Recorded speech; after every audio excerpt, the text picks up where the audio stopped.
आज हम आपसे बेटा धातुओं के गुणधर्म की बात करेंगे, रासायनिक गुणधर्म की। ध्यान दीजिएगा, धातुओं का रासायनिक गुणधर्म, chemical properties of metals, chemical properties of metal. इसमें सबसे इंपॉर्टेंट जो सबसे पहली बात आज हम बात करेंगे धातुओं की ऑक्सीजन के साथ क्रिया, ऑक्सीजन के साथ क्रिया। ध्यान दीजिएगा बेटा, जो धातु होते हैं सामान्यतः धातु बेटा ऑक्सीजन से क्रिया करके बेटा धातु ऑक्साइड बनाते हैं।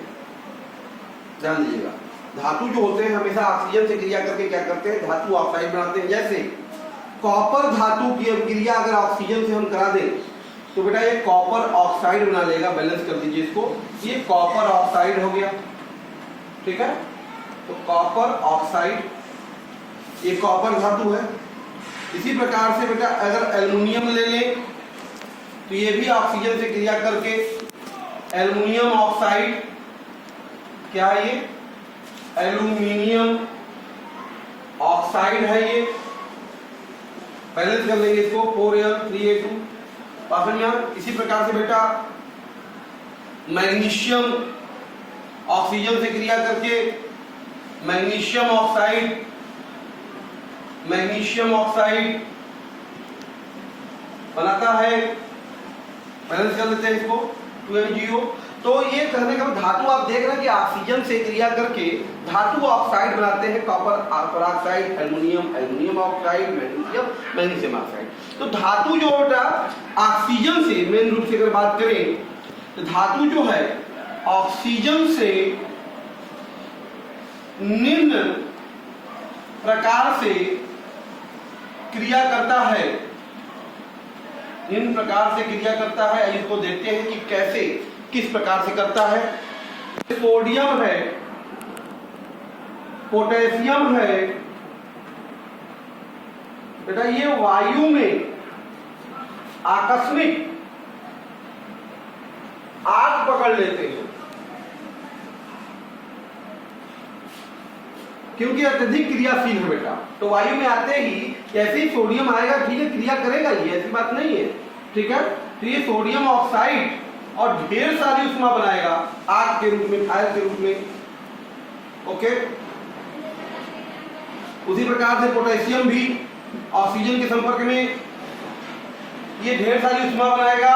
ये उष्मा जो होती है प्रज्वलित होती है, प्रज्वलित होती है, तुरंत आग लग जाता है, फायर हो जाता है। इसलिए आकस्मिक आग पकड़ लेता है। इसलिए वायु से बचाने के लिए वायु के संपर्क में ना आए धातु, ये जो सोडियम है, पोटेशियम है बेटा, इनको तेलों में केरोसिन, तो केरोसिन का तेल होता है जिसे मिट्टी का तेल आप कहते हैं, तेलों में रखते हैं बेटा। क्यों रखते हैं तेलों में सोडियम, पोटेशियम वगैरह धातुओं को? क्योंकि अत्यधिक अभिक्रियाशील है, वायु के संपर्क में आके आग पकड़ लेते हैं। ठीक है, आक्सीकृत होकर तुरंत उष्मा उत्पन्न करेंगे, जिसे आग लग जाता है। इसे बचाने के लिए इसको तेलों में रखते हैं। क्लियर? एल्युमिनियम, जिंक व लेड, ये सभी जो धातुएं हैं ये वायु से धीमी गति से क्रिया करते हैं।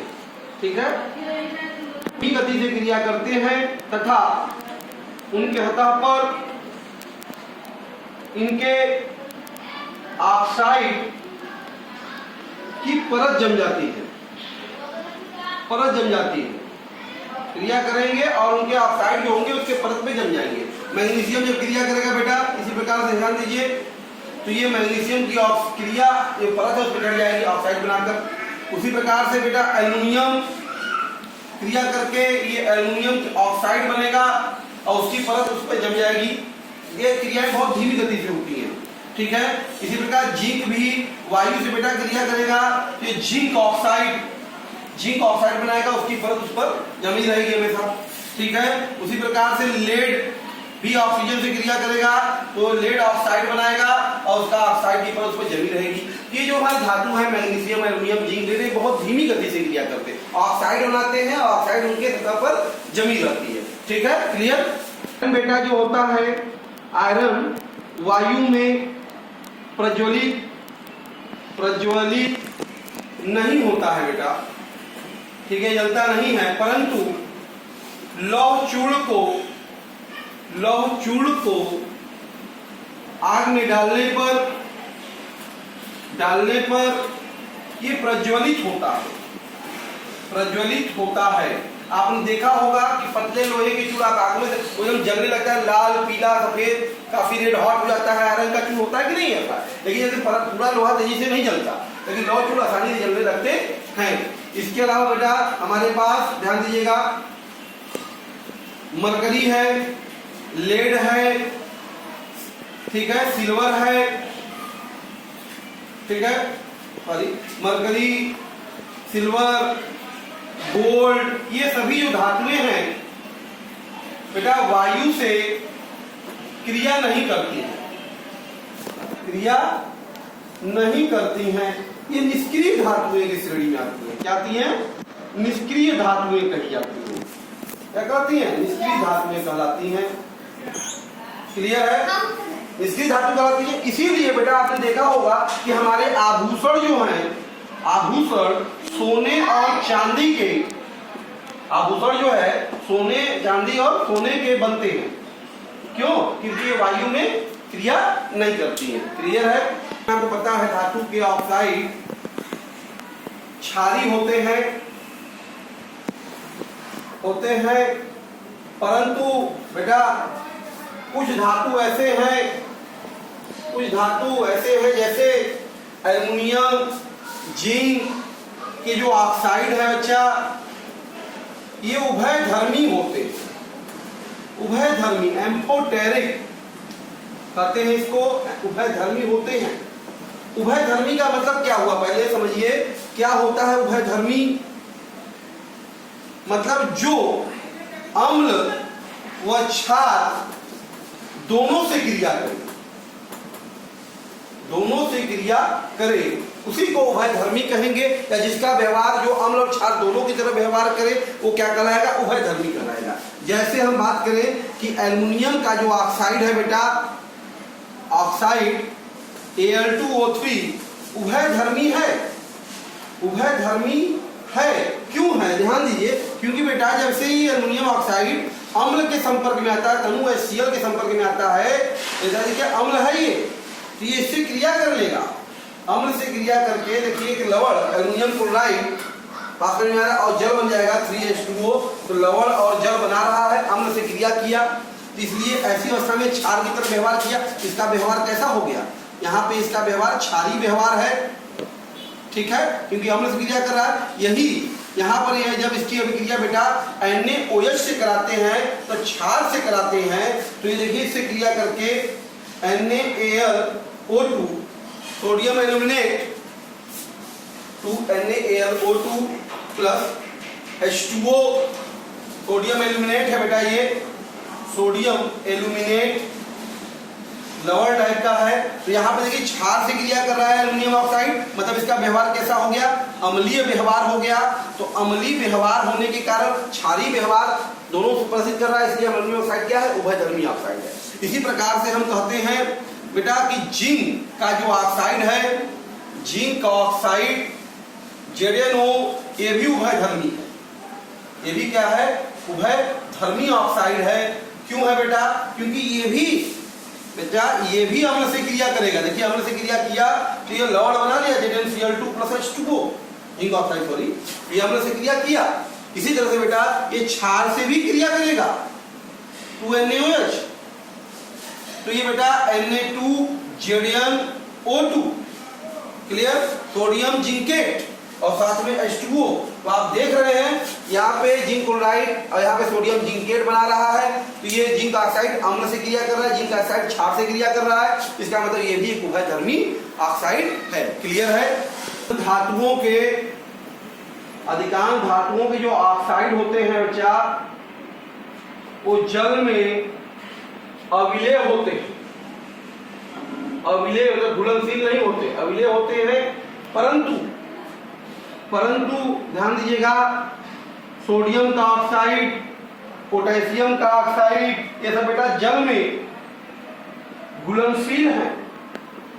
बेटा क्या है? जल में घुलनशील, क्योंकि ये जल में बेटा घुल जाएंगे और घुलकर, ध्यान दीजिए, ये हाइड्रोक्साइड बना लेते हैं। देखिए जल में घुल जाएंगे और घुल के क्या बना लेते हैं? हाइड्रोक्साइड बना लेते हैं। इसलिए ये सब कुछ धातु के ऑक्साइड जो होते हैं जल में घुलनशील होते हैं। बाकी अधिकांश धातुओं का ऑक्साइड है जो कि जल में घुलता नहीं होता। क्लियर? धातुओं की अब हम बात करेंगे, धातुओं की जल से अभिक्रिया। धातुओं की जल से अभिक्रिया, इसके बारे में ध्यान दीजिएगा बेटा। देखिए धातु जो होता है बच्चा, जल से अभिक्रिया करके पहले धातु ऑक्साइड बनाता है और हाइड्रोजन गैस बनाता है। क्या बनाता है? Hydrogen gas. फिर यही धातु ऑक्साइड जो है हमारा, धातु ऑक्साइड जो है ये जल में घुलकर धातु हाइड्रोक्साइड बना देता है। क्लियर है? जैसे अगर हम बात करते हैं सोडियम की, ध्यान दीजिए, ये जल से जब क्रिया करेगा बच्चा H2O से, तो ये क्या बना लेगा? Na2O और प्लस H2 हाइड्रोजन गैस बनाएगा। और यही Na2O है जो आपके सामने, ये H2O के संपर्क में आके घुलकर ये क्या बना लेगा? 2NaOH। तो ये हमने कहा कि धातु जो होते हैं वो जल के साथ क्रिया करके पहले धातु ऑक्साइड बनाते हैं और हाइड्रोजन गैस देते हैं, और फिर ये धातु ऑक्साइड जो बना वो जल में घुलकर धातु हाइड्रोक्साइड बना देता है। ध्यान दीजिए, धातुओं की जो है, धातुओं की जल से जो क्रिया है, क्रिया वो विभिन्न स्थितियों में होती है। विभिन्न स्थितियों में होती है।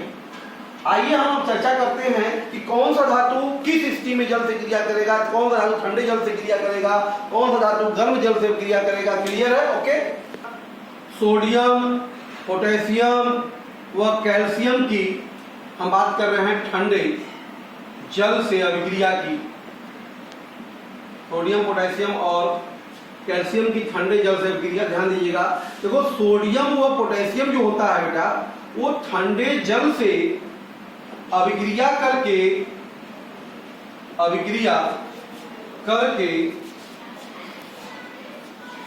सोडियम हाइड्रोक्साइड व हाइड्रोजन गैस देता है। अच्छा, यह अभिक्रिया जो है इनकी बच्ची, यह अभिक्रिया उष्माक्षेपी है। क्या है? उष्माक्षेपी है, जिससे ढेर सारा उष्मा निकलेगा बेटा। जिससे जो उत्पन्न उष्मा होती है, उत्पन्न उष्मा में जो हाइड्रोजन गैस है वो प्रज्वलित हो उठता है। प्रज्वलित हो उठता है मतलब आग लग जाती है। ठीक है? जब सोडियम और पोटेशियम को जल में डालेंगे तो अचानक आग लग जाएगी। आपने देखा होगा पहले जादुओं में लोग कहते जैसे पानी फेंकते थे आग जल जाती थी, ऐसा कुछ होता नहीं था, वो जादू नहीं है। क्योंकि सोडियम धातु देखो जैसे ये है, ये जब जैसे ही H2O के संपर्क में बच्चा आएगा, ध्यान दो, तो यहाँ पे क्या कर लेगा? NaOH बना लेगा। क्लियर? और साथ में हाइड्रोजन गैस बनाता है और ढेर सारी उष्मा बनाता है। और यही उष्मा जो होती है, जो कि ये उष्मा हाइड्रोजन गैस को क्या करती है? प्रज्वलित कर देती है, जलने लगता है। हम कहते हैं आग लग गई, सोडियम को जल में डालते ही आग लग गई। वही क्रिया पोटेशियम में भी है। पोटेशियम भी जब जल में आएगा तो बेटा ये क्या करेगा? पोटेशियम हाइड्रोक्साइड बना लेगा और हाइड्रोजन गैस बनाएगा और ढेर सारी उष्मा उत्पन्न करेगा। और ये उष्मा क्या करेगा? हाइड्रोजन को जला देगा, प्रज्वलित कर देगा। क्या कर देगा? प्रज्वलित, हम कहे आग लग गई भाई, सोडियम को डालते पानी में आग लग गया। इसलिए ऐसा करना भी नहीं चाहिए लैब में, आपको सोडियम टुकड़े होते हैं पानी में डायरेक्ट नहीं डालना चाहिए, वरना आपको भी जलने का डर रहेगा। क्यों? क्योंकि यहाँ पे हाइड्रोजन जो गैस निकलती है तुरंत उस वहां से जलने लगता है। क्लियर है? अच्छा कैल्शियम की बात है बेटा। अच्छा कैल्शियम की जो ठंडे जल से, कैल्शियम जो है जल से क्रिया करके बेटा कैल्शियम हाइड्रोक्साइड तो बनाएगा, कैल्शियम हाइड्रोक्साइड बनाता है तथा अभिक्रिया में यहाँ जो अभिक्रिया में उत्पन्न उष्मा जो है बेटा, उत्पन्न उष्मा उतना अधिक नहीं होता है। ठीक है? इसलिए हाइड्रोजन प्रज्वलित नहीं होता, आग नहीं पकड़ती है, यहाँ पर गर्म हो जाएगा लेकिन आग नहीं पकड़ेगी कैल्शियम के केस में, ध्यान दीजिएगा। तो कैल्शियम जो है जैसे ही जल के संपर्क में आएगा यहाँ कैल्शियम हाइड्रोक्साइड तो बनाएगा, ठीक है, कैल्शियम हाइड्रोक्साइड बनाएगा, हाइड्रोजन गैस भी देगा और उष्मा भी देगा, परंतु ये उष्मा बेटा प्रज्वलित नहीं होगा। क्यों नहीं होगा? क्योंकि यहाँ पे ये उष्मा बहुत अधिक नहीं है। तो ये हाइड्रोजन गैस निकलेगा तो क्या होगा? तो बेटा यहाँ पे जो हाइड्रोजन गैस है, ये का जो बुलबुला है, हाइड्रोजन गैस का जो बुलबुला बनेगा, का बुलबुला वो कैल्शियम धातु पर चिपक जाता है। क्या होता है? चिपक जाता है। जलेगा नहीं तो क्या होगा? गैस निकला, जला नहीं तो क्या होगा? धातु के ऊपर क्या होगा? चिपक जाता है। इससे बच्चा जब चिपक जाएगा तो उससे क्या होगा? जो कैल्शियम धातु है, कैल्शियम जल में तैरने लगता है। क्या करता है? तैरने लगता। कोई पूछे कि भाई कैल्शियम को जल से क्रिया कराने पर आखिर कैल्शियम क्यों तैरता है, उसका आंसर क्या होगा? क्योंकि यहाँ पे जो हाइड्रोजन गैस है वो उष्मा से प्रज्वलित नहीं होता, वो कैल्शियम धातु सतह पे क्या होगा? जमा हो जाएगा और जमा होने के कारण, उसके बुलबुले के कारण कैल्शियम पानी में तैरने लगता है। ओके? कैल्शियम की गर्म जल से अभिक्रिया, ध्यान दो। मैग्नीशियम जो है बेटा वो ठंडे जल से अभिक्रिया नहीं करता। मैग्नीशियम जो है ठंडे जल से अभिक्रिया नहीं करता है। क्लियर है? तो ये जो है बेटा गर्म जल से अभिक्रिया करता है। ठीक है? तो यहाँ ये मैग्नीशियम गर्म जल से बेटा करेगा क्रिया, मतलब ये H2O जो है बच्चा ये क्या होना चाहिए? गर्म, मतलब ये गर्म जल है, इसको गर्म कर दिया तो क्रिया करेगा तो वही मैग्नीशियम हाइड्रोक्साइड बनाएगा और साथ में हाइड्रोजन गैस बनेगा। ठीक है? तो ये भी हाइड्रोजन गैस, ध्यान दीजिएगा यहाँ पर भी जो हाइड्रोजन गैस का जो बुलबुला है बेटा, बुलबुला वह मैग्नीशियम धातु के सतह पर चिपक जाता है। ये भी जो है मैग्नीशियम धातु क्या होता है? चिपक जाता है, जिससे मैग्नीशियम भी क्या करता है? जल में तैरने लगता है। ठीक है? ये भी क्या करता है? जल में, मैग्नीशियम भी ऐसा धातु है जो जल से क्रिया करता है और हाइड्रोजन जो गैस बना वो चिपक जाएगा बुलबुला, जिसके कारण मैग्नीशियम भी जल में तैरता है। क्लियर है? तो आयरन की भाप से क्रिया होती है, भाप से क्रिया बेटा ध्यान दीजिएगा। ये एल्युमिनियम और जो आयरन है ये न तो ठंडे जल से और न ही गर्म जल से क्रिया करते हैं। ठीक है? ये क्रिया नहीं करते,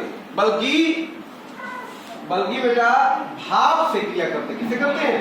भाप से क्रिया करके क्या बनाएंगे बेटा? धातु हाइड्रोक्साइड। क्या बनाएंगे? धातु ऑक्साइड बनाएंगे। धातु ऑक्साइड व हाइड्रोजन गैस बनाते हैं। देखिए बेटा जैसे एल्युमिनियम है, ये जैसे ही जल के संपर्क में आएगा तो ये Al2O3, ठीक है, 3H2O, 4 एल्युमिनियम और प्लस 3H2, तो ये हाइड्रोजन गैस देगा, एल्युमिनियम का ऑक्साइड बना देगा। इसी प्रकार से बच्चा आयरन भी जो है हमारा वो जलकर, ये भाप है, ध्यान दीजिएगा क्या है? स्टीम में प्रवाहित करते हैं, भाप में प्रवाहित करते हैं इसको, तो ये भी क्या करेगा, आयरन का ऑक्साइड बना लेगा, Fe3O4, बात समझ में आ रहा है, और 4H2 हाइड्रोजन गैस बना लेगा। क्लियर है? अच्छा बेटा, हमारे पास लेड है, सिल्वर है, मरकरी है, गोल्ड है, ये सब ऐसे धातु है बेटा जो जल से क्रिया ही नहीं करते हैं, क्रिया ही नहीं करते हैं। ठीक है, ये सब हमारे लेड, सिल्वर, मरकरी, गोल्ड, ये सब ऐसे धातु जो जल से क्रिया नहीं करते।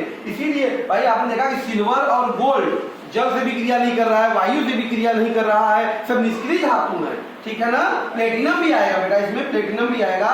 ठीक है ना, तो वो सब इसी वजह से हमारे जो आभूषण होते हैं, इसलिए गोल्ड और चांदी और सोने के बनाए जाते हैं। क्यों? क्योंकि जल में खराब नहीं होगा, पानी में हमेशा काम करना पड़ता है, पानी में सोना चांदी खराब नहीं होगा, क्रिया नहीं करता, इसलिए आभूषण इसी से बनाए जाते हैं। ओके, धातुओं की तनु अम्लों से क्रिया,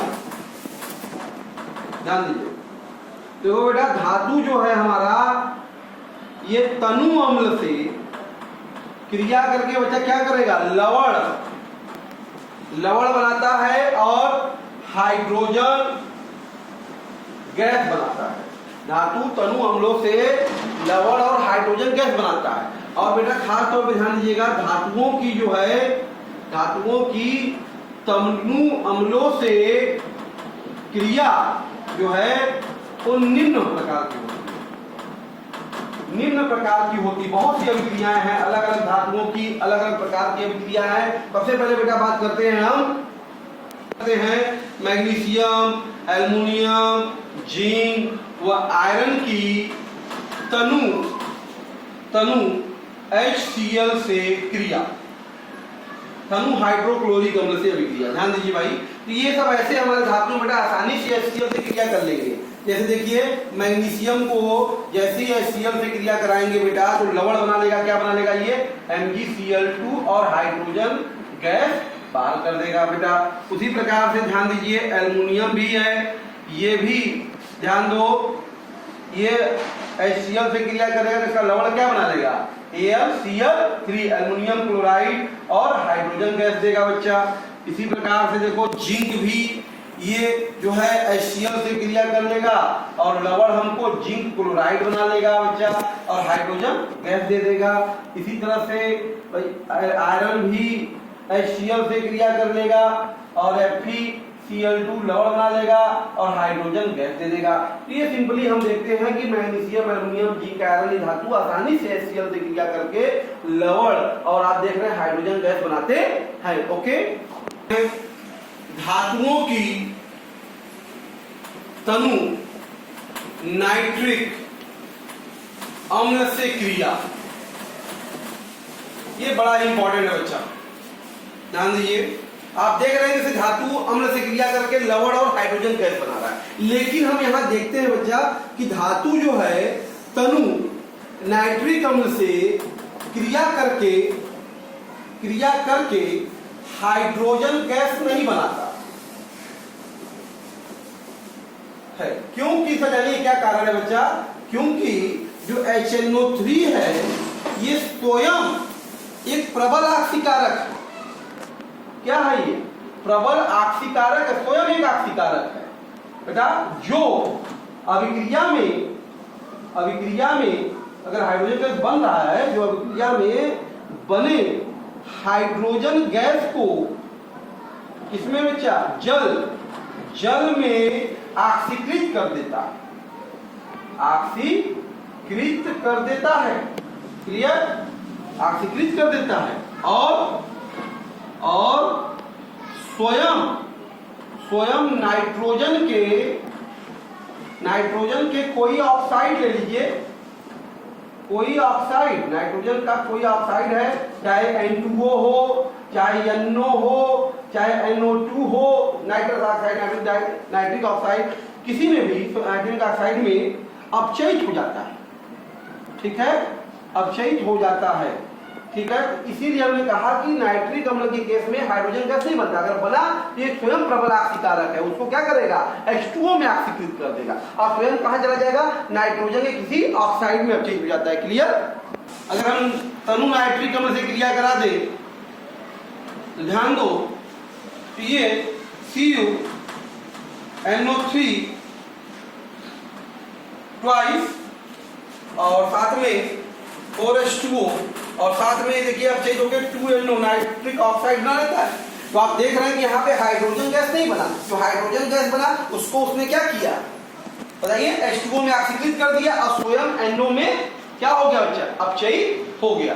क्लियर है। ध्यान दीजिएगा, कुछ ऐसे भी धातु हैं, कौन कौन, मैग्नीशियम, मैग्नीज, ये ऐसे धातु हैं जो कि तनु HNO3 से क्रिया अगर करते हैं तो ये इससे क्रिया करके लवण और हाइड्रोजन गैस ही बनाते हैं।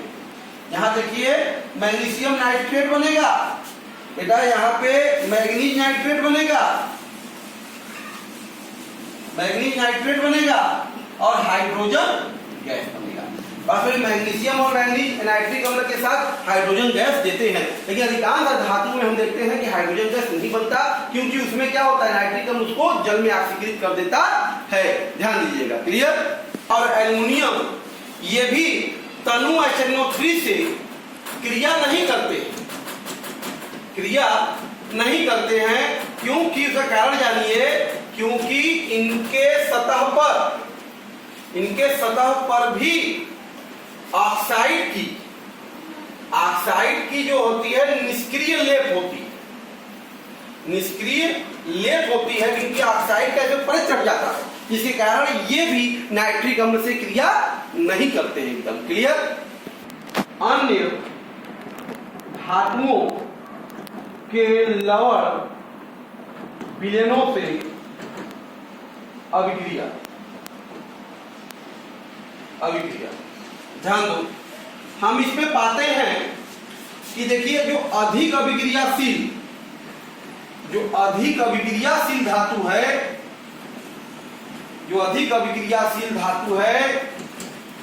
वो कम अभिक्रियाशील धातु को